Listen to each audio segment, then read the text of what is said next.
My name is Mia Pisano, and I'm a BARC volunteer. I've been volunteering for a couple of years, and I mostly, I do ground truthing, and I've been helping lead workshops in NEPA and comment writing. I do comment writing, and I've taken some comments through objection and to the objection stage. But really, you know, my great love is ground truthing and getting into the forest. And our presenter host tonight, Grady, has been around BARC for a long time as staff and as volunteer, and with lots of ecological knowledge and lots of experience with ground truthing and comment writing. And we're really glad that so many people are here tonight and are joining us for this really exciting outreach to getting more people involved in the public comment process. So since you're here, you probably already know something about BARC, but BARC's mission is to transform Mount Hood National Forest into a place where natural processes prevail, where wildlife thrives, and where local communities have a social, cultural, and economic investment in its restoration and preservation.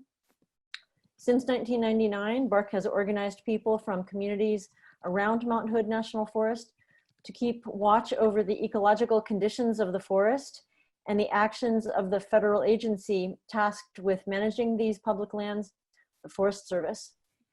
And there are some of our social media handles for BARC, so follow us in any of those ways. And are we recording already? We're going to, yeah. We are recording. Okay, so we're recording this meeting, and these are going to be available on the BARC website. So if for your own privacy you'd like to turn your video off, you can do that. That's up to you. And then once we're doing the presentation, we'll ask all of our participants to mute their mics so that we don't have sound interruption. And then, as Grady said, if you have questions, we will have a Q&A time at the end, and you can put your questions into the chat, or you can speak them when we get to the end. And Grady, is there anything else that you think I should remember to mention before we move to the acknowledgement practice? No, I think that sounds great. I saw too, just if folks aren't seeing that chat box, someone had the question, what is ground truthing? And we'll definitely pick that up in our presentation. But I see that someone dropped a nice link in there if you want to get like the full version of what that is, because that's an enormous part of the work that we do. As an organization founded by white people in the settler colonial lineage, BARC is a part of the legacy of land theft and the erasure of Native authority over the lands now referred to as the public lands of Mount Hood National Forest. As an organization, we have established influential relationships with the Forest Service, a part of the same federal government which facilitates violent land theft, colonization, and displacement of indigenous people. Non-native BARCers have access and privilege to this land because of this violent legacy. We are working to transform our organization to take responsibility for this legacy and these unearned privileges. We are learning to practice acknowledgement, respect, and support for the Malalas, Kalapuyans, Chinookan Clackamas, Chinookan Wascos, Northern Paiute peoples, and Sahaptin speaking peoples who live here and who have always lived here, and the many other Native nations who have always been part of and cared for this land that we now occupy. And at this time, We would like to invite any Native people who are here with us tonight to share. If you feel moved to, please do. And now I'd like to invite all of the non-Native people here to take approximately 2 to 3 minutes for each of us who are non-Native to write down our intentions for tonight in this workshop around the acknowledgement of this legacy of land theft and erasure of Native authority over this land. And so I'm going to begin a timer for each of us to take 2 minutes to write our intentions. Thank you. And it is with apology and with gratitude to the Native people who have always stewarded this land that will begin our presentation. All right. Can everybody see that Mark mission statement there again? Y'all's faces at once. So yep, we've got it ready. I see nodding. I like it. So again, I do have up the little chat box there. If folks do have a question at any time, feel free to type that in there as we move along.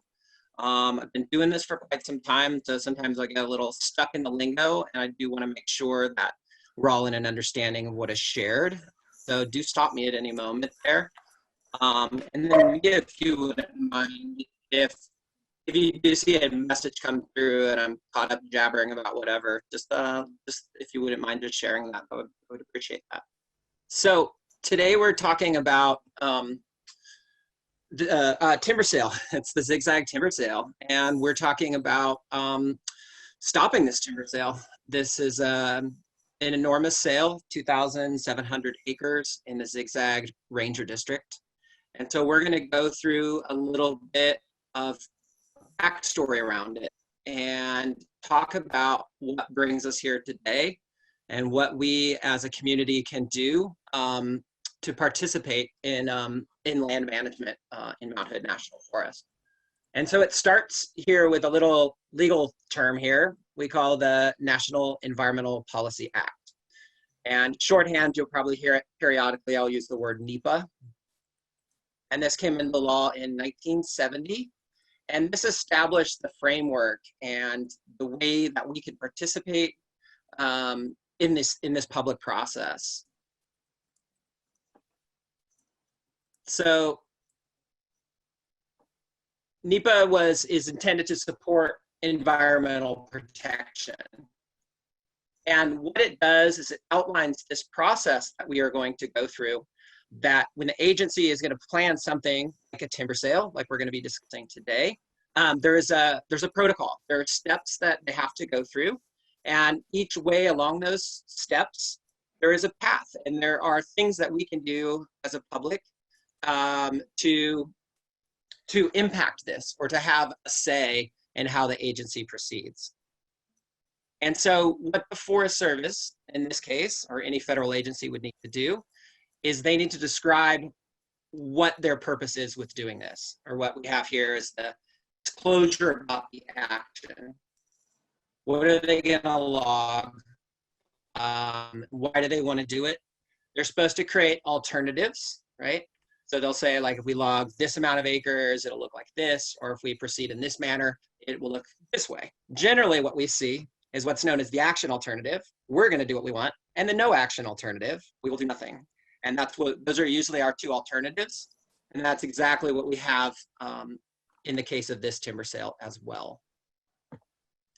And the other thing that they should address there is the environmental effects and any mitigation, right? So if they're going to be, we're talking about roads tonight. If they're going to be creating roads and there's going to be some negative environmental effects for that, then there's a course that they should be taking to minimize that. So this whole thing is just a way that we're putting the environmental concerns in the public's eye. These environmental impacts need to be considered during any planning and decision making. And we hope that this is going to result in an informed and a better decision-making process from the Forest Service. So, and again, do type in questions if you have anything around any of this as we go through. Hey, Grady. We just got a message in the chat from Sasha that your audio is breaking up, which I'm getting that too. And maybe if you turn off your video feed, it might. I did it. I already turned off Grady's video feed. Oh, thank you. Yeah. Okay. Thanks. So we Okay. can hear you, but we cannot see your lovely face at the moment. That is fine. Yeah, it's more important to see these pictures here. So does it sound better now? It does. Yeah, it's better now. Okay, great. Thank you for that. Excellent. Moving on then. So here is kind of how that NEPA process breaks down. And it'll look a little bit different for the public in each of these stages and how we might interact. So when the Forest Service first puts forth a proposal, they have what they call the scoping period. And generally with the scoping, a big circle around the forest, I'm gonna log in there. What do you think about it? And it's usually, we don't have a lot of information to work with. And this is when BARC does what I think we do well, what we do best, is we get boots on the ground and we do this kind of community science where we go out and we see the area that the Forest Service is intending to do actions. We'll go out and, look for creeks, we'll look for what is the condition of the roads, maybe we're looking for rare and endangered plants, but we're just going out there and trying to get a big picture idea of what's going on. And really at this point in time, what we're doing is asking good questions. I like to share this when we're going through this process that, we can get a little intimidated because ecology is vastly complex, but you don't have to know everything about it to participate in this process, right? The Forest Service has the experts. And so especially here in the scoping period, our work is to ask really good questions. Our work is to make sure that the Forest Service does their work, right? So we're gonna go out and find, maybe riparian areas that look like they're struggling, and we're gonna, ask questions around that. Does this connect to a place where there might be threatened and endangered fish, for example? Are roads putting sediment into this creek, right? We're just asking the questions so that when the Forest Service moves to the next stage, which is where we're at now presently with the zigzag sale, into the environmental assessment, or as they now call them, the preliminary assessment. Now what the Forest Service has done is they have created all the kind of, more fine-tuned rhyme and reasons for doing this particular proposal, right? So now the Forest Service is saying like, yes, if we build this road, these might be the impacts of it. These are the amount of roads that we want to build through this process. Here's what we're going to do to protect fish, right? So now we're getting a lot more details from the Forest Service. We're starting to get some science and all that sort of stuff. And so we'll get into this more about what we are going to be sharing during this time, because it's going to change a little bit, right, in what we're doing. We're going to get a little bit more sophisticated. We're going to maybe lean into more of the science. We're going to be questioning what the Forest Service is sharing with us. After that process, then the Forest Service is going to reach their decision. And they're going to say, well, this is what we're going to do, right? And so that's when everything is that's when everything is laid out. And that's when we know, what their intent is. And then we have another period in which we can submit what's now called an objection. Now we can say like, no, this isn't going to work. We're not going forth with this. And then we get one last chance here when we go into this objection, or what is known as a resolution, to meet with the Forest Service and see if we can come to, some kind of understanding. Maybe this is a place where it's like, drop these 4 units of old growth and, maybe, we won't sue you over, all these thinning projects or all these thinning units, if that makes sense. So questions on that, or any kind of over NEPA process works on federal lands.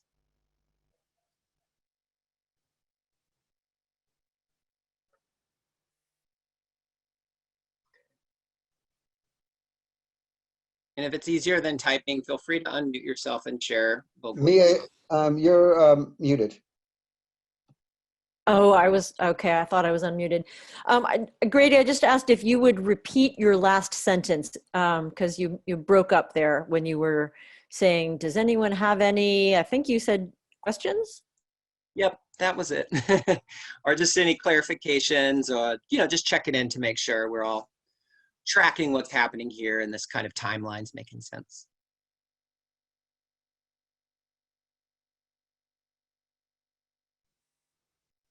Cool. All right. Quick question. So in your mind, what's the goal of the comments at this point? If the goal of the comments in the post-draft decision proposed action is to object to specifics, what's the goal of the comments in this period?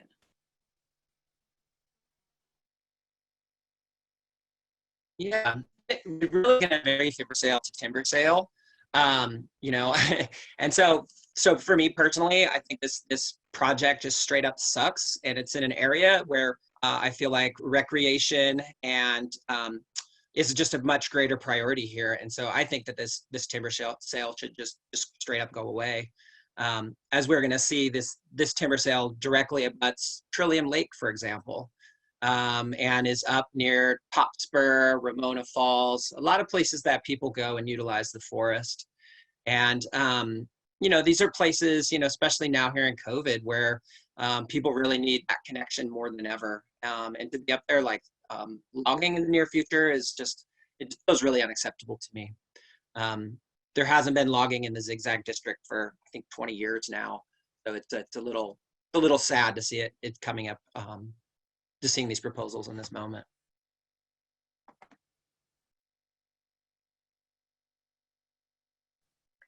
I just want to draw your attention, everyone, to Courtney also added into the chat. Another reason to make a comment right now, it's a way to get your foot in the door on this project. And this stage right now is the last chance to get your foot in the door with comments. Yeah. Yeah, when we're back to that timeline thing, you kind of gotta be in it from the beginning to the end. You can't just jump in and go, I'm gonna sue you, this sucks, you know. You gotta be there from the beginning. Yeah. So we talked about this a little bit, but here are some of the things we're gonna need for writing comments, right?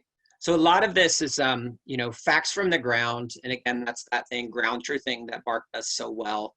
Just getting volunteers out in the forest, taking pictures. We have survey forms that we fill out. I know for a while in the Clackamas, when they were planning timber sales, they would just say, all stands, basically stand is an age of trees. So all ages of trees that are 80 years, we're gonna log that. And they were using like aerial photography for this. And so like all those nuances that are on the ground are not gonna be discovered unless there's people out there walking and seeing what's happening. So we need that. We need to be on the ground. Check out their work, right? All these federal agencies too are like, their budgets are getting slashed. They don't have as many people there. On the ground. You know, and as I mentioned, now when we're moving into the environmental analysis, now a lot more documents are available for us. And so these become more important, as do these scientific studies, right? I'll see this a lot where they're talking about the roads and they pull out some science from a report from like, you know, 1982 or whatever. And I'm like, I'm sure that there's more recent understanding around the detrimental impacts of roads in this study. So it's an opportunity to dig into that and learn more. And then later on, the law is going to come into more prevalence there. And that's the part where, maybe BARC's staff attorney is going to take a bigger role in that, interpreting the law. But again, it's all these other pieces that build up to that. And then, we're a community and we're doing this together, so we can rely on one another's comments as well. This is just, why do we participate in it? And here's some different reasons there. And someone had asked, like, what would we want from it? And here's some, some different things we'd be working for. to change the project. We'll focus a lot on the worst parts of the project so that maybe in the very least we can get out of the old growth units or remove a lot of extra roads or things like that they're promoting. And as Courtney was mentioning, to preserve the ability to sue. If later on we're like, this is just crap, then we might have to take it to court and try that approach. And so again, we got to be in the beginning process to get to that stage. And to gather information about the project. I mean, not only to affect the NEPA change, but this is a way to grow as humans into the natural world. It's one thing that ground truthing has taught me a lot, is how to look deeper into the natural world. And this is also a way that we can do things like this, do bark hikes, and just get the public organized and share what we know about these projects so that we can collectively make a bigger impact. But try not to do the thing where I'm going to read to you, so I'll let that lie for a moment. But what I do want to pick out of there, in one thing that brought forth this occasion tonight, is that we're commenting on these timber sales. It's really, and just kind of go from a more of an emotive response. And this doesn't have much weight when we're dealing with the Forest Service. What they need is these substantive comments. We need to provide actual on-the-ground information, science, show that we've spent some time in true consideration of this project, because those kind of comments are going to have much more weight to them than if we're just like releasing on them. So that's partially why we're here tonight, is to kind of go through a little bit more into this process so that we can go a little bit deeper with our comments.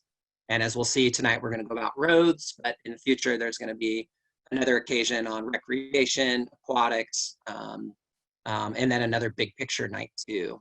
Here are more words. And so what I have tried to do is, I'll just let this sit as well. Because what I decided to do as I was going forth in this presentation is I went through and read through the preliminary analysis and all the specialist reports. And I was keeping these questions in mind, right? So, just looking, as the first one says here, is the information in the EA accurate? And so I found a couple examples where I would disagree with that.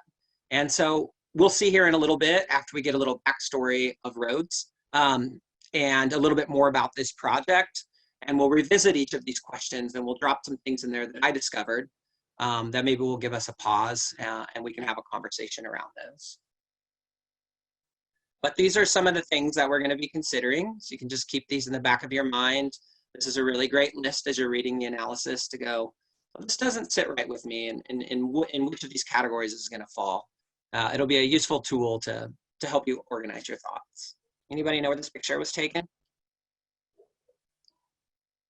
I bet some of you have been there. Trillium Lake. Yeah, this is Trillium Lake, standing at the dam or the road on the backside of that. Most people that have been to Mount Hood probably have this picture.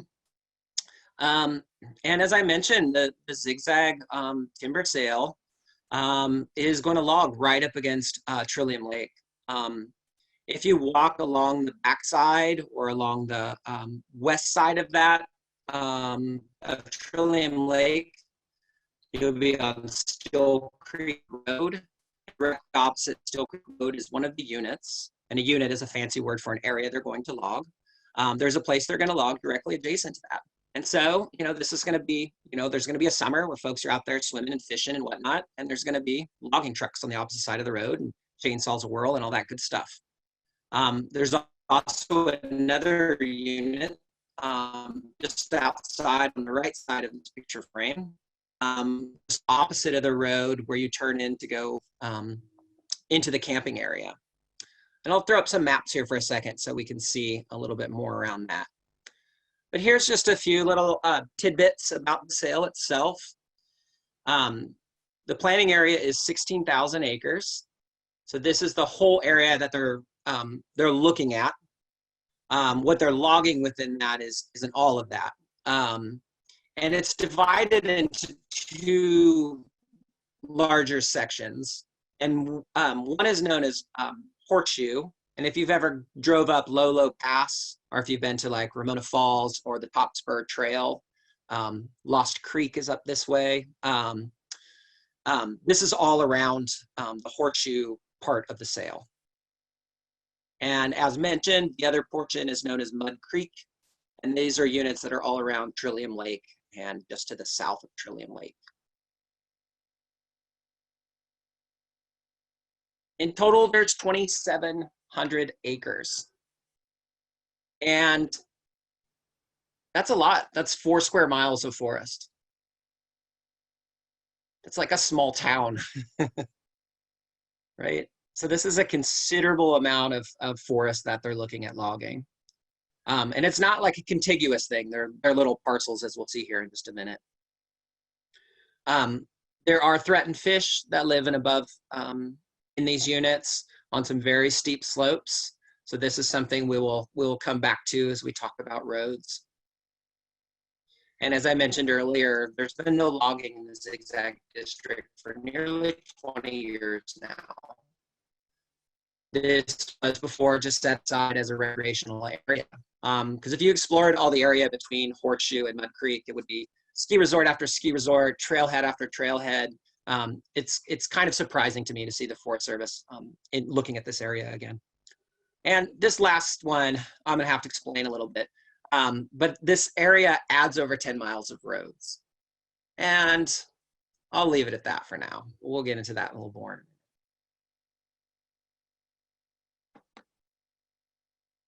Whoa, sorry there, my map got a little bit cut off there.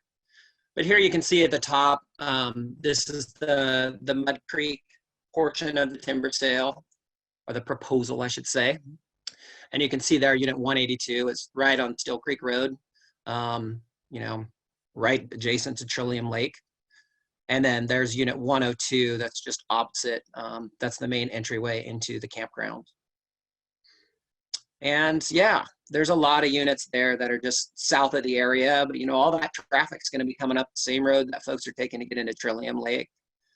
So that's a concern too, because I know those logging, when they're hauling, they get paid for how many loads they can take a day. So they're not inclined to go slow. And then here's the other half of the timber sale. This is the Horseshoe portion. And this is going up Lolo Pass Rd, if anybody's been up that way. In the area where the key is your watershed. This timber sale goes right to the watershed. And these units are on some rather steep slopes up above the Clear Fork. And the Clear Fork especially is home to 3 separate threatened species of fish. And so putting these roads on steep slopes above anadromous fish habitat looms pretty big in my mind. Are they logging on these steep slopes you just described? I mean, I should clarify now, it's a proposal. Yes, they are mostly looking at logging, and it would be mostly hauled out. So they would be building a significant amount of roads in order to get that material out. There's a little bit of helicopter units. As we'll talk about in a minute, Bark worked to close a lot of roads up in these areas. And so especially this cluster of units here in the 60s, the 62, 63, oh, I got a little pointer. All these units right down in here, they used to be roaded, and we worked really hard to get a lot of those roads removed from the proposal. So I'm anticipating a lot of these will be helicopter logged. But most of these other ones, they'd be building little spur roads to go into them to log. So it just seems to me that the steepness of the slope is going to exacerbate the potential for erosion. Yeah, absolutely.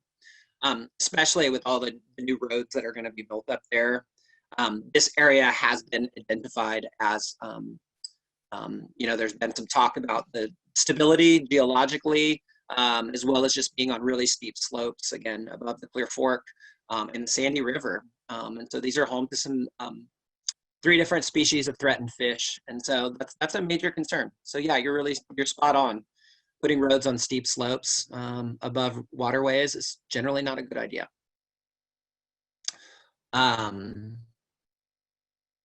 But here we are. Questions?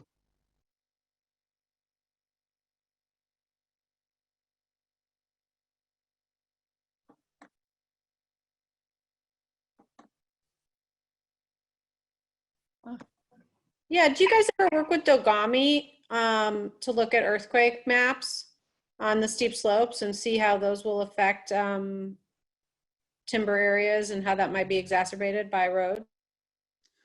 I'm not familiar. Dogami is the Department of Geology and Mineral Industries. They do, they're a state agency, and they do all the earthquake mapping for the state. Yeah. Yeah, that would be worth looking into. And, you know, we will do those kind of partnerships when these issues kind of and seem to be like, you know, the things that are looming large, like this is the thing that could potentially specialists to come in and maybe present information in courts or, you know, to help us craft comments. So we have had some things where we've hired aquatic specialists. I remember they wanted to build up by Timberline Lodge, they wanted to build a bike course so folks could take the lifts up in the summer and then ride their bikes down. And it went over a bunch of different waterways, and there were some concerns with that. And so Bark hired an aquatic specialist to do comments on there. So presently, I don't know of anything going on in those lines, but that's definitely good information to have. And you know, if that becomes a bigger issue, then that would be something to pursue. You know, the last time Mount had erupted in the late 1800s, you know, that was a massive lahar flow, and that all came down the Sandy. So there is a lot more recent activity on the west side of the mountain there. If you ever go hike around in Old Maid Flats, and you're like, why is there lodgepole pines on the west side of the mountain? A lot of that has to do with that recent geological activity.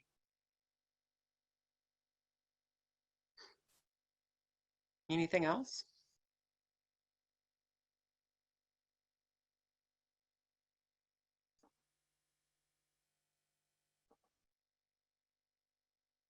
So here's just a little bit of a time frame of kind of just what's gone on and what is anticipated. This project is moving pretty quick. It's kind of remarkable, but I didn't mention it, but we already did this. There was a zigzag timber sale, like, what was it, like 5 or 6 years ago. And there was a couple like public meetings about it. And I remember Bark organized, you know, to get a bunch of people don't count these public excursions with the Forest Service were there, like the Native Plant Society and folks from the Audubon Society. And we got a pretty good turnout, and there was a big uproar around it, and it kind of just went away. And so that's interesting. And so I guess they already had a lot of that documents done. So they're like, let's try and cram it through again. And maybe that's why it's moving a bit quicker this time around. But we can see that scoping period occurred over the winter. And there were some cool like comment writing workshops that happened to get a lot of public input in on this timber sale, as well as a Bark About hike. And if that's something that you haven't done before, well, geez, I mean, are they even happening? But in the future, that's something you should definitely check out. If you want to see what these proposals look like on the ground, this is a fantastic way to get to know your forest and see a lot of these concepts we're kicking around in the real. Yeah. And so this brings us to where we're at now with the preliminary environmental assessment. We're in the middle of that 30-day comment period. And our comments are due on August 12th. If I can do my math right. But now's the time for us to be like writing about this particular sale. It was originally supposed to come out a couple months ago, so I don't know if that decision being expected in October, you know, if that's still anticipated, but that's what we have right now. And then we can see here they're looking to potentially work on this timber sale next year in the spring of 2021. Feels ambitious, but it's crazy.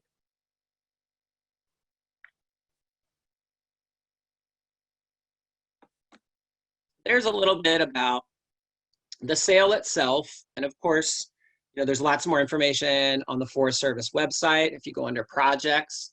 And then Bark has a pretty amazing amount of information too if you go to the Bark website.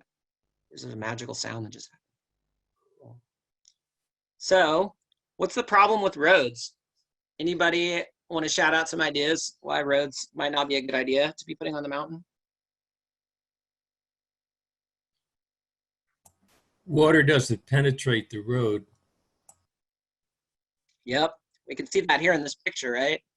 So yeah, these areas are going to get really compacted with these heavy machineries going up and down them all days long. And here we can see where these ruts developing even, so that water's not percolating into the ground and being absorbed by the vegetation. It's running off the mountain. And so, yeah, we're going to lose a lot of that moisture. And if you look at that water as it's flowing, there's a lot of sediment in there too. So we're losing a lot of nutrients in this forest. And likely this is going to be connected to some waterway somewhere. So a lot of this sediment might be ending up in nearby creeks and streams. They interfere with the passage of wildlife. Definitely, yeah. There are some critters that are just not going to want to be around roads. Historically had wolverines in Mountain National Forest, big amount of remote area. And Mountain National Forest, there's often 3, if not 4 miles of road per square mile. That kind of just means if you're walking a mile, like straight across, you could potentially cross 3 or 4 roads in that journey, which is pretty remarkable considering that we're out there in the forest. When I tell people, like, when we go mushrooming and stuff, I'm like, as long as you have your compass and you pick a direction and stick to it, you're not going to get lost. There's so many damn roads up there, you're going to find one. Yeah. But yeah, it really impacts critters. Some critters simply won't cross roads. Other critters are just like, there's just too many humans up here for us. Other things you think about with roads? They make it too easy for too many people to enter the forest. Yeah. And I don't know if you would bring down like district, pretty much all those old beat up logging roads. When you get to the end of it, there's going to be, an old car or some, dumped refrigerator that's going to be all, shot up and things like that. And that is literally every road. I'm sad to say, but it's getting people back into the forest deeper. And, there's just a lot of like trash getting dumped out there. If we talk about fire, most of the time fires are started by humans. If we're getting, people back deeper into the forest, that becomes a greater risk too. So yeah, I know, just people out in the forest, right? Especially on those old dead end roads. That's where we see a lot of problems from the humans. Other things come to mind? You also bring invasive species into the forest. Yeah. Right. Yeah. So invasive species, I'm a plant person, so I have a hard time like dismissing plants in that way, but because nothing more invasive than a human being. But yeah, most of these invasive plants, they thrive in disturbance. So if we're creating roads and we're logging forest, we're creating this, and the invasive plants often travel roadways. And so I'll see things like St. John's wort get started in a clear cut or whatever, and it travels down the road, and now it's in a pristine meadow. So roads they create connectivity for invasive plants.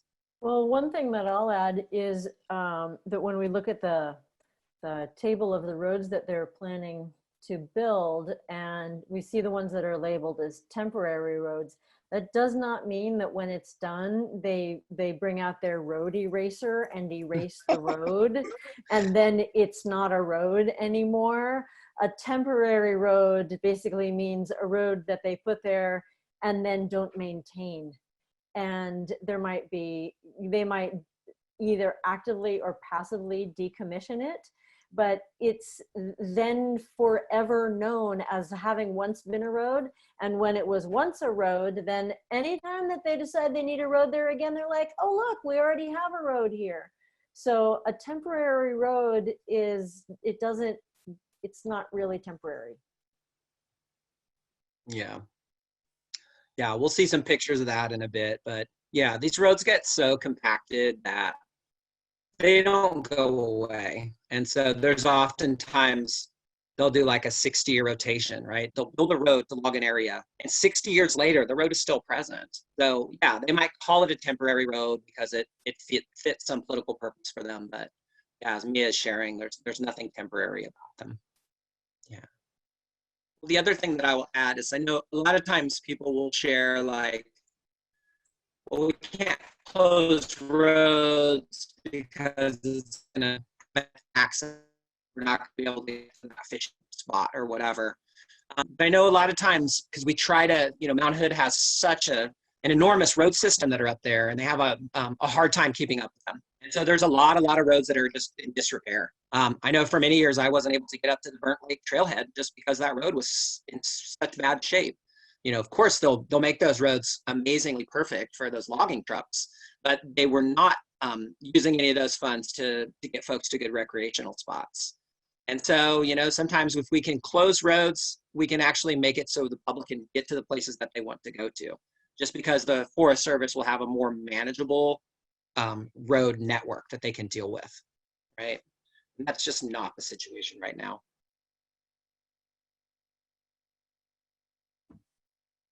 Anything else? Are there any stated goals of the timber of the project that we could refute through just kind of I don't know, I guess, like, are there stated goals of the project that we can refute through what they're putting forward, saying that's not what's going to happen?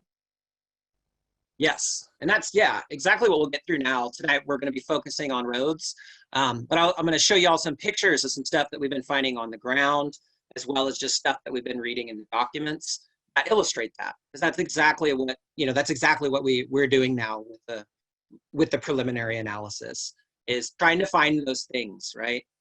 The Forest Service creates what they call their purpose and need, right? When they create their environmental analysis, they say, these are the objectives that we're going to create through this project.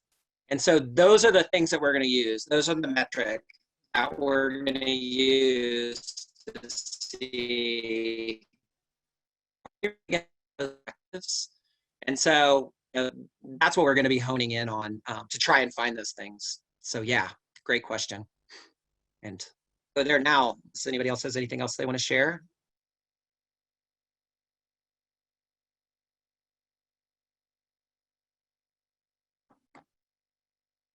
Oh, yeah, let's make sure we got everything. Yeah, I think we nailed it. I think we got through all the stuff there, right? Yay. Less roads. So, big picture here for a second. There are over 3,000 miles of roads in Mount Hood. 3,000 miles of roads. That's like driving from Portland to Florida and making it halfway back in Mount Hood. That is a lot of roads to maintain. And I pulled the quote out from the preliminary analysis, because when we were talking about, like, when Mia was putting this together and talking about who wanted to talk about what, I was like, I wanted to, and two things came in, and this was one. And so they wrote in the preliminary analysis that there would be no substantive cumulative effects to the road system because all projects that use roads also provide maintenance and repair commensurate with their use.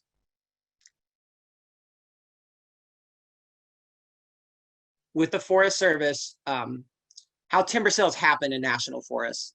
If you're not familiar, the Forest Service plans the timber sale, right? They do all the science, the environmental analysis, this NEPA process that we talked about. But if this proposal goes through, there is a company, a logging company, that pays for the right to log our national forests. And we see this all the time where the Forest Service will say things like this, well, it's going to be fine because the logging company they're going to be charged with doing all the repair work afterwards and making these nice pristine roads for us. And it happens all the time when we start, maybe I'll even say with a questionable ecological perspective from the Forest Service. But when we move it to a private logging company, now we move into capitalism and we move into economics, and we see shortcuts happen time and time again. This is a road up in the Jazz timber sale. And when they were like leveling off this road, they have to put some fill in there, right? To make it a flat surface. Well, it found out that the logging company was doing things like putting root lots. After they logged trees, they were just shoving wood and stuff underneath this road, and then they surfaced it. And then 20 years later, this road is just crumbling because this private company trying to make some money off logging national forests is taking shortcuts and filling in the roads with root wads and so forth. And as those things start to decompose, because it's wood, it's not rock, the road is crumbling. And now the Forest Service, our public monies, are going to be needing to be used to repair this, right? Or what? They're going to plant another timber sale down the road so that timber company can deal with it. But we see this happen time and time again, that if you read the document, it's fine on paper, right? But then you see the private entity do the work, and it just turns out like this.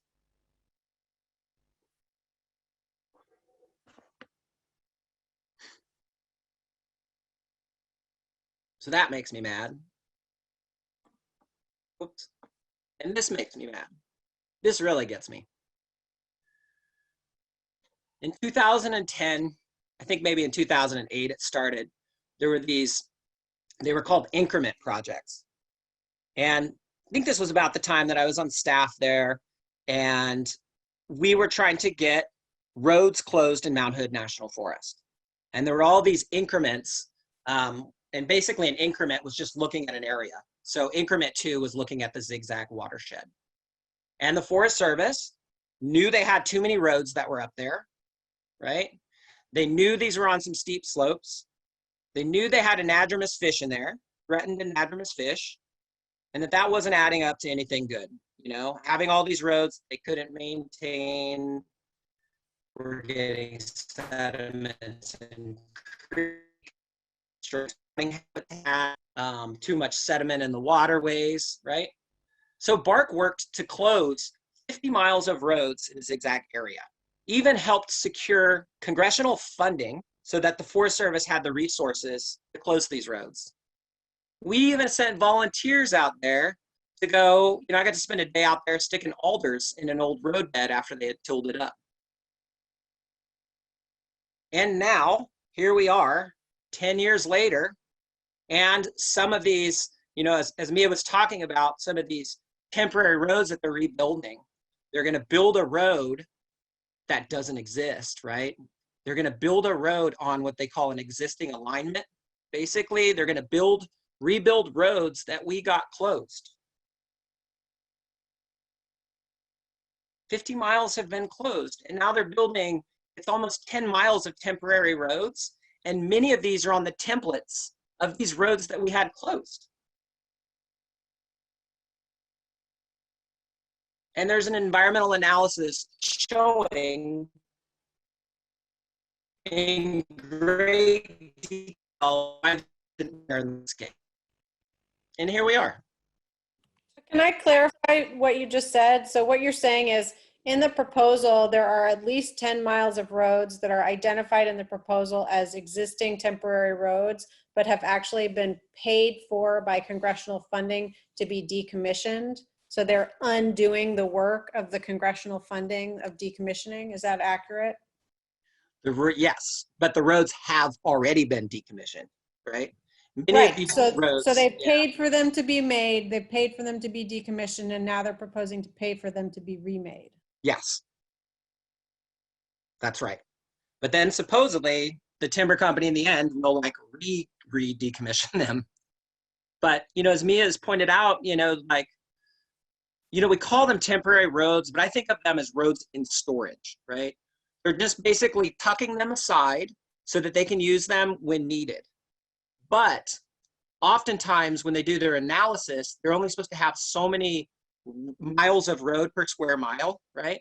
So up here on steep slopes, near a drainage, there's only supposed to be 2.5 miles of road square mile. But if these roads are temporary roads, they don't exist until they want to reuse them again. No, it doesn't. It doesn't make sense, but that's how it is. It doesn't make sense, but that's how it is. And the reason that it's so, it's such a challenge to kind of hold them accountable is because the roads that we're talking about are, maybe you have some maps or something Grady to show. They're like, I call them cul-de-sacs for log trucks. They're like a quarter mile, a half a mile. They're just little stumpy little roads. Maybe sometimes they're longer than that, but the majority of them are just these little access bits of road. They come, they're right at the top of the slope or wherever is the most ideal place to park the log truck and get the equipment on and the logs off.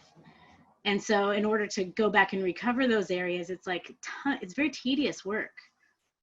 There's a question about culverts in the chat. And so when you want to push the Forest Service to recover these roads, they don't want to. They would rather leave them there, call them temporary, do some kind of light closing, like put some boulders in front of it, or just throw a bunch of logs down on it. But ultimately, when it comes to the way that water is moving across the land, that stuff is not going to be remedied by simply blocking the road to traffic. That surface is going to continue to cause all the same sedimentation problems, and they would prefer to leave them there so that they can access them again later, rather than spend all these resources to recover that land. Get the soils back and get the vegetation back, when their intention is always going to be to return at a later date and log it again, because that's their job. They're the Forest Service. They are providing logs in a sustained manner. So the roads thing, they have to have roads to do logging. Roads are super terrible for watersheds and wildlife and everything else, but they have to do this Jenga is the wrong word. What's the other game? Tetris. They have to do like a Tetris with the concepts in order to allow them to continue to keep all these access points, available for logging. And they have all this funny way of paying for it here, paying for it a different way, closing it, unclosing it. It's all very annoying to deal with, which is why we tried to do an entire workshop just to dig into the roads thing. So I really want to encourage people, when that confusion happens, please ask us, because it does take some explaining to really understand why things are the way they are when they don't make sense on the face of it. Who pays for the roads? Does the timber company that buys the rights to log pay for the roads, or does the public pay for them? It's my understanding that it depends. Each company will have a contract with the Forest Service, and some part of that contract may include paying for the building of the road or for the closing of the road. But in other situations, the Forest Service is going to start just projects that are strictly about closing roads, and then it's taxpayer dollars. Those are the kinds of things Grady has described, where we helped find funding and kind of like paid it through to the Forest Service so that they could do road decommissioning in and of itself, not as part of a logging project. But, and potentially that was something where maybe the contract had closure in the contract and the company failed to do that closure, or is it just depends on the situation? Yeah, there's very little oversight on whether or not the logging contracts are upheld, or if they're written in a strong enough way in the first place. Right, and I was actually asking about building the roads, not decommissioning. So does it all depend in the building of the roads, or is it the timber company that pays to build the road? Grady, do you have a clear answer on that? It's my understanding that that's largely in contracts, but not always the building of the roads. I think it is. Yeah, it is largely in contracts, and sometimes there'll be a third party that's brought in just to do road work. So it would kind of depend on contract to contract. But another thing there, and we're talking about who pays for it, it's important to note, I'm sure this will come up in when we talk about vegetation regarding the project, but the Forest Service does lose hundreds of millions of dollars planning these timber sales. So oftentimes projects they just don't happen because the funding is just not there. So oftentimes these projects will just get set aside just because of the resources. So in the chat, Grady, we have a question. Do they remove culverts when they decommission roads? Here's a closed road. And so, yeah, as Courtney was describing, just a couple boulders. They go through with a bulldozer, takes to make a ditch, and then they dump that directly on this other side of it to make a mound. And so that road is a closed road. It doesn't exist. And I walked down this closed road a little ways, and someone had mentioned culvert. And here's a culvert, and you could barely even see it because it's like filling in with leaves. And so this can be problematic when we're just leaving these temporary roads and abandoning them, because as this fills in with leaves, especially if this was on a slope, right, then the water can't get through. Enough pressure builds from the water trying to get through that area, we can blow out the side of the road, and this can cause some severe problems. So if they are going to truly decommission a road, yeah, this needs to be addressed. And this is just a broader part of all the road maintenance that needs to happen in the national forest, right? There's so many freaking culverts, and we have to keep them clean for water passage, or else we're going to get a lot of problems. So yeah. And here's an existing temporary road, right? This road does not exist. What you're looking at is a figment of your imagination. It's just a magical place where the forest does not grow. And this project intends to create almost 4 miles of new temporary roads. And so this is roads that didn't exist, right? We're putting new things on the landscape. And again, the zigzag area was an area that was said that one of the things to do, one of the best things to do for this watershed is to decrease the amount of roads on the landscape. And this project is putting forth 4 more miles of new roads. And they're reopening 2.7 miles of roads that are temporary roads from previous projects, right? And I didn't put it in there too, but there was another thing what they call realignment. So these were roads that they put them in storage. And that was our other 3 miles of roads, were these roads that were in storage.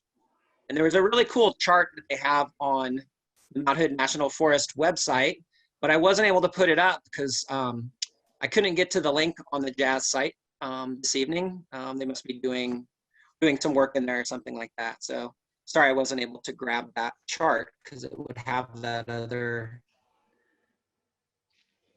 the proper verbiage for that other 3 miles and change of roads. But that's what I was referring to earlier when I'm saying that the project is creating 10 miles of roads. Like I'm not playing games with that language. I'm not saying that these temporary roads don't exist, because this temporary road is obviously still there. Maybe no one's driving on it, but all those negative impacts we associated with roads are largely still present. And I think the terminology of temporary means that they can treat it as a lesser impact. Like on paper, it's a lesser impact because it's a temporary. Right. Right. So when they're using that tool, they're using the temporary roads tool, but they're going to leave it there forever if they can. Yeah. But when you're talking about what does the assessment say, what is the analysis coming up with in terms of describing the level of impact, they're going to say this is a temporary road, that's a lower impact than a permanent road. So overall, it's going to be, we're going to end up with a smaller amount of impact than we would if we had not used the language of temporary for these roads that we're definitely would intend to just leave there as long as possible. Kind of put them on a schedule of like, they're temporary until we take them off, and our schedule of when we take them off just kind of goes off into the future. At some point we'll take them, we'll decommission them, and that's when they'll stop being there. So it's temporary. You know, it's nefarious. It definitely is. There's another question in the chat, Grady. Is the goal, I think this is like about the TAR kind of thing, the travel analysis. Is the goal to decrease roads in zigzag a Forest Service goal, Or is it a goal from somewhere besides the Forest Service, like, I don't know, some other agency? I assume it's a Forest Service goal. The TAR, the Travel Analysis Review, was a document that was created, I think, in 2015, and it kind of set aside what roads should be closed and why. And so you can see that that's one of the resource documents. I'll have some things if you want to look at later, but it has a list of all the roads and what the TAR says about them. Which segues kind of nicely into this road, because this is a road that the TAR says is one of the most problematic roads that is on the landscape. This is the road number there is the 1828-125, if you want that information. But this road was identified through increment 2, which again came out in 2010, that it needed to be decommissioned. But they had, basically the Forest Service realized that they weren't going to be able to decommission these roads all at once. So they said they were going to decommission these kind of shorter segments that were problematic. And they did a lot of those, though again, they are reopening many of them through this project. And then some of these other roads they put as decommission with delay. And that's where this road fell. And they said, well, we'll get to that in 5 years or so. And here we are 10 years later, was last October or so, and we got water running down the surface of the road and dumping into the stream. So this flow had connectivity to a little seasonal creek that was ultimately ending up down Clear Creek. And this is exactly the reason why the agency and why the Travel Analysis Review and why Increment 2 said this road should go away. But the Forest Service is holding on to it because they probably have their eye on doing this project for some time now. And this is a political thing, because at the time that the Forest Service did this analysis, I don't know, there's like probably close to 3,000 miles of roads within Mount Hood National Forest. So they inventoried every road and they looked and they said, do we need it? Is it falling apart? Is it the culverts? Is it the grade? Is it the gravel type? Like what should we do with each piece of road in the whole place, under the direction of a particular Forest Service supervisor, so their top ranking staff person there. That person had a priority around roads and like directed the office to come up with this travel analysis report and make a plan for fixing up or decommissioning or closing, or budgeting to maintain all these different classes of roads. Then they got a new supervisor who didn't think roads were a problem, wanted to focus on other things. And so they haven't actually done the plan that they made to fix roads. It's just sitting there. And so we refer to that plan all the time. In timber sale projects, we'll say this road that you want to reopen for this sale is one of the roads you already said that you don't need and you should decommission 10 years ago. Why haven't you done that? You actually already set yourselves on a course to fix this. And now you're going back on it. So you're again kind of wasting the effort and resources of the thing you did in the past to try and prop up the timber incentive or the timber quota situation today. So that's something that really is up to the forest supervisor to determine whether they're going to follow through with something like a travel analysis and road management plan, or just shelve it and focus on different things. And they change their supervisor like every 4 half dozen years, something like that. So it's very hard to get commitment to some of the restoration stuff, even when they've done the planning work. Seeing it become true on the ground is hard to get them to do that. Lou put a question into the chat, Grady. Do we have maps or road numbers for the roads decommissioned through increment 2 within Zigzag? Yeah, there's a pretty handy chart. Yeah, there's a Krabby Gate. Here's purpose and need. Yeah, so this top thing here, the Zigzag Integrated Resource Project roads table, that was something I was looking at for a road by road basis to kind of find some of that information. So I would pull that up and then pull up the increment 2 document and then just look at those side by side. I was poking at that this afternoon to kind of try to find out some of that information. No, And- I'll post that right under the recording of Grady's workshop on the BARC website tomorrow. Oh, great. You're going to post the increment 2 document? All these documents, anything that's going to be useful when commenting about roads, it'll all be like in one place. Yeah, I apologize. I didn't put that in this list right here. Yeah, send me whatever you would like me to post to the website for people. Okay. I'm going to move through some of this a little quicker because I'd like to have a little time to chat, and that's just a broken gate. And this is my like trying to do a version of purpose and need are. I thought the first one was interesting. I'm like, what are you cooking up next? Like, so I don't know, maybe they just worded that funny. But you know, a lot of this we've talked about, the resource risks to reduce maintenance costs. And then lastly, to provide safe access to folks, especially in these areas, you know. And it is kind of sad when they're just like, well, we have to log or else, you know, our roads are going to crumble. This was my cue to check out the chart, but I can't get it online in the moment. But there is a little a breakdown of the roads in the preliminary assessment, which was where I was going there, to show all of the different kinds of temporary roads and how they're excluded from analysis. Really made me mad. And so we saw this before. These are those kind of questions that we want to ask ourselves when we're looking at the environmental analysis. And so I went through some of these and just kept these in mind as I was reading. And here are just tidbits that, you know, writing comments and things that I'm going to be asking about, right? And so one of the questions there is, you know, checking in about the accuracy of information in the EA. And I simply found at one page, they were talking about the road system and they said 57 miles of road. And then here in a separate section of the same document, suddenly there's 70 miles of roads. And so just little things like that, we need to find out, like, what are you using? Are you using the number that's best conducive to what you're trying to prove? Where did 70 slip in there? Just trying to find out some of those inconsistencies that you'll see in their analysis. The second thing there is just looking at the methodology for the assumptions that they're using. And this is what we've been talking about. I hinted at this before.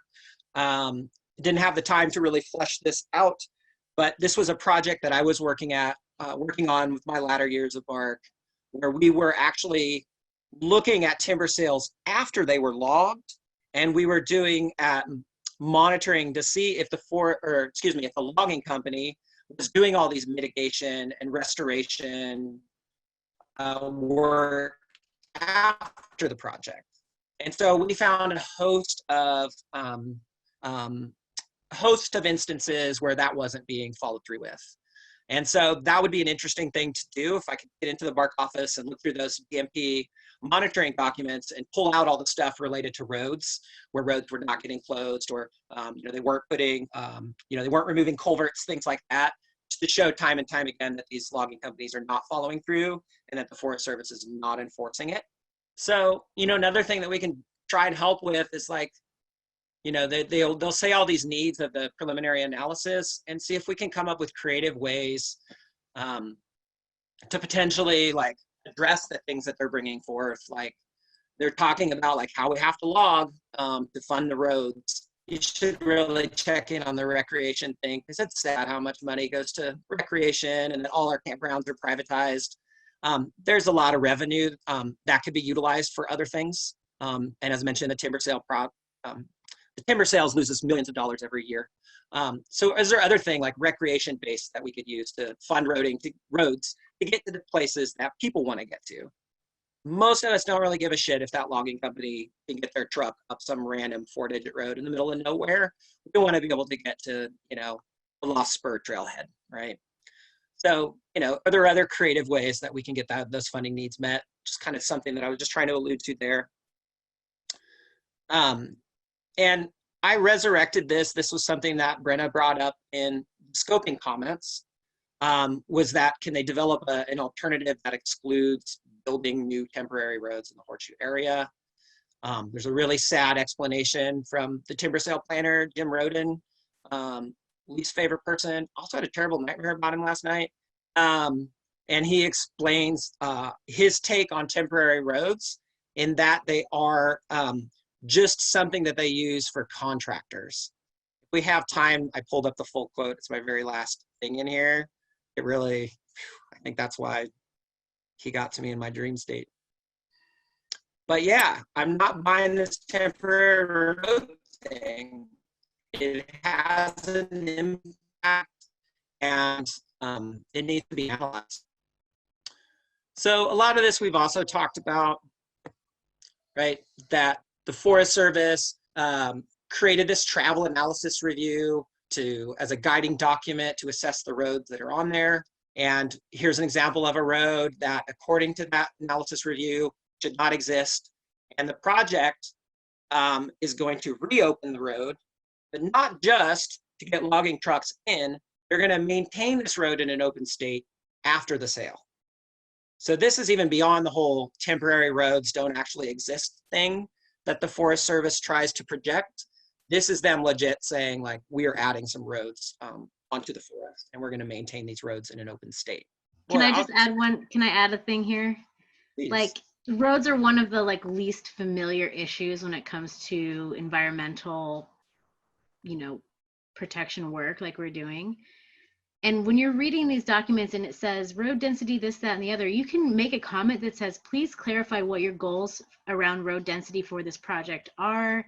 What is the road density that supports healthy watersheds in this project? You can make them tell you what they're talking about, even if you don't really know what it is. You can just say, you're just throwing words out here and you're saying it's all fine, but I don't know. I can't see your work. I can't see the argument that the assumptions that you're making, because I'm someone who doesn't work on this stuff all the time. So any kind of terminology that you see in the document can be the thing you comment about.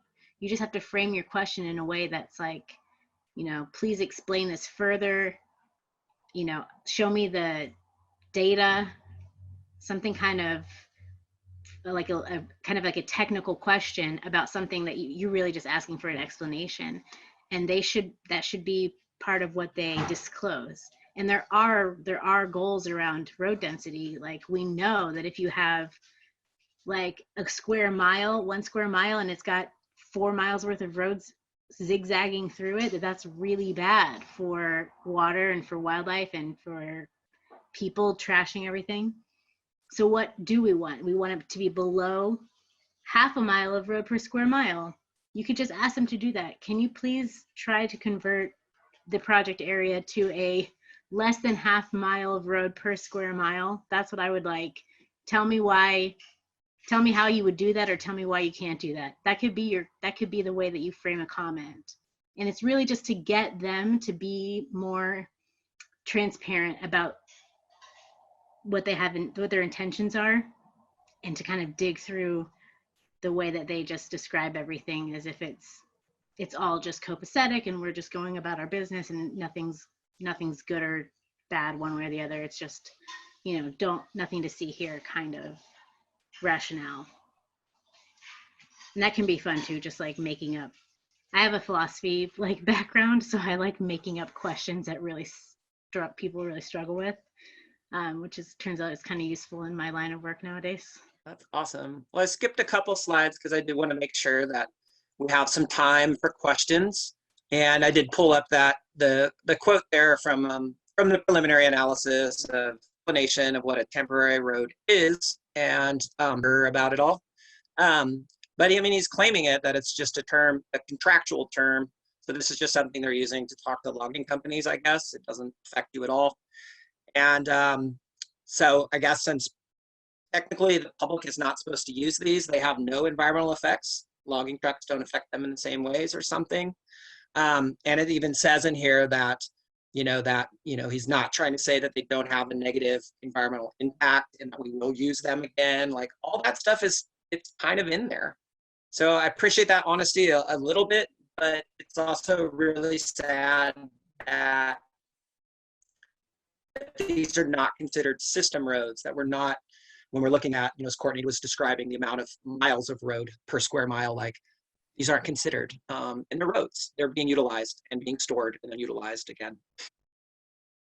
So with that, I'll turn it over to you. If you have questions about anything we've covered, or turning some of these like bullets into comments, whatnot, let's chat.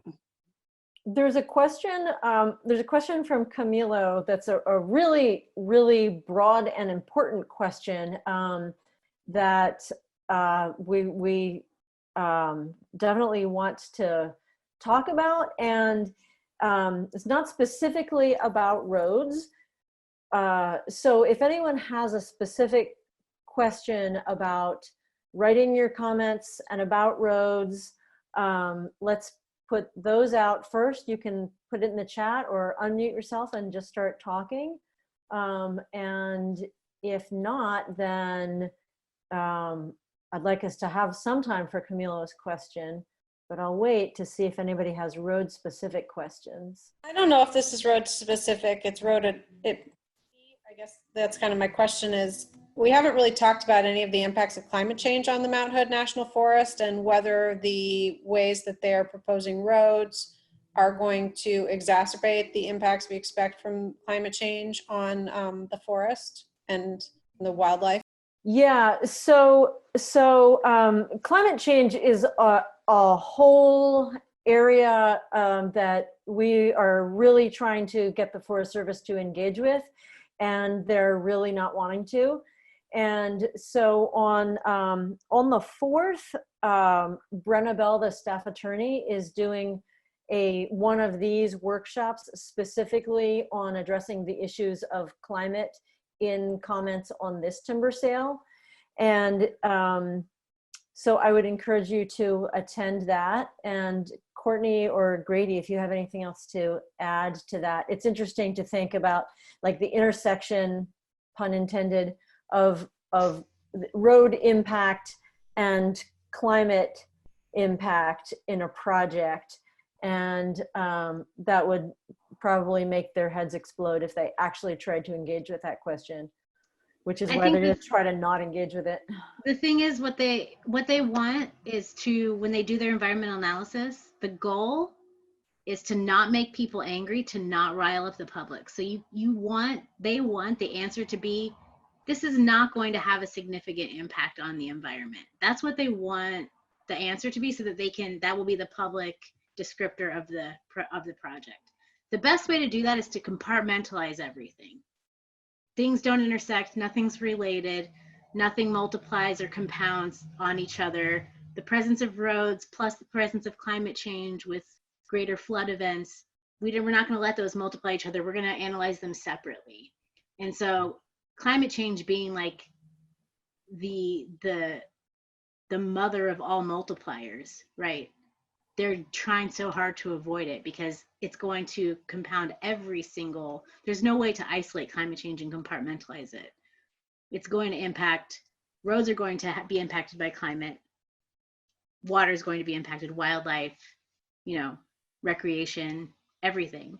So they have said, we didn't try to analyze climate change in this analysis, so we're not going to answer your questions. Like, you're asking us to analyze something that we're not trying to analyze. So that's how we're going to avoid answering your questions about climate change. And we just keep pressing them. So finding ways to kind of force the issue of climate change by zeroing in on the parts of the analysis that they have stated, and then asking them explicitly, okay, I see all your information about roads. Now I want you to cross-reference that with climate change and get back to me with what does that actually look like. I want you to describe those impacts, transparently. So yes, on the 4th, we'll do a whole bunch of strategizing around those kind of arguments. I see that Sasha just put a reference, a source in the chat. That sounds really interesting.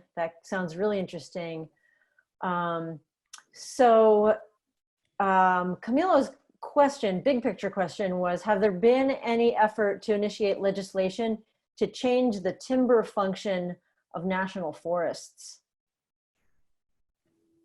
Grady, Courtney, you want to speak to that? There have been some attempts over the years.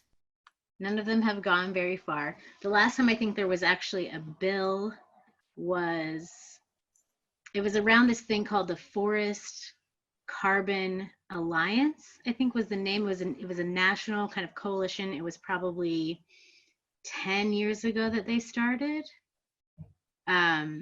And they did try to introduce some legislation at that time. They got nowhere with it. And that organization, or the founders of that organization, are foresty experts from this part of the country. And they are kind of re-emerging or reconnecting and showing up again as a national